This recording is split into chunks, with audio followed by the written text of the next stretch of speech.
Question number 11 है a vector A is multiplied by negative scalar, the direction of the new vector is. तो इसका नया vector क्या होगा? तो इसका option number B just opposite होगा वेक्टर ए के विपरीत होगा।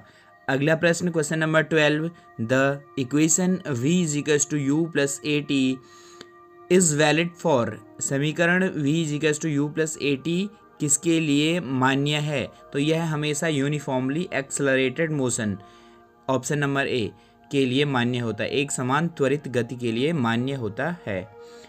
अगला प्रश्न है question number 13, a stone is thrown horizontally from a cliff, its path is। एक पत्थर को चट्टान से क्षैतिज रूप से फेंका जाता है, इसका पथ है, तो इसका पथ हमेशा परवलय होता है, parabola. Option number C is correct.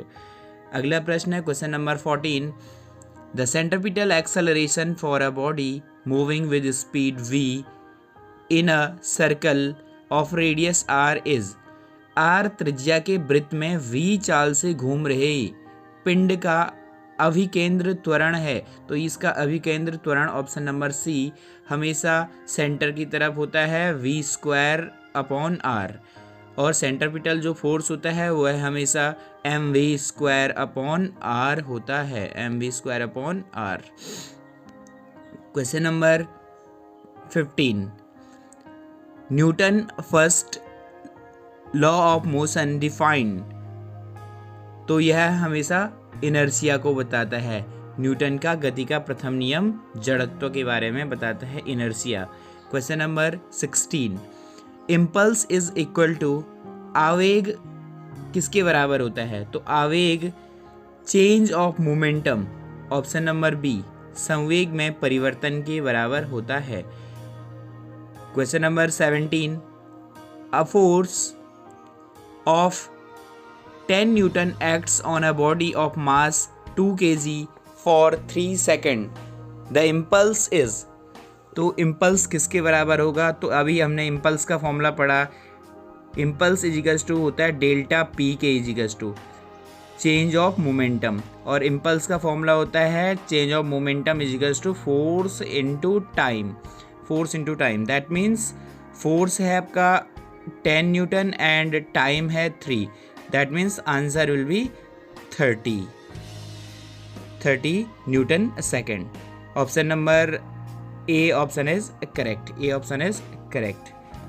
Question number 18, the coefficient of static friction is generally.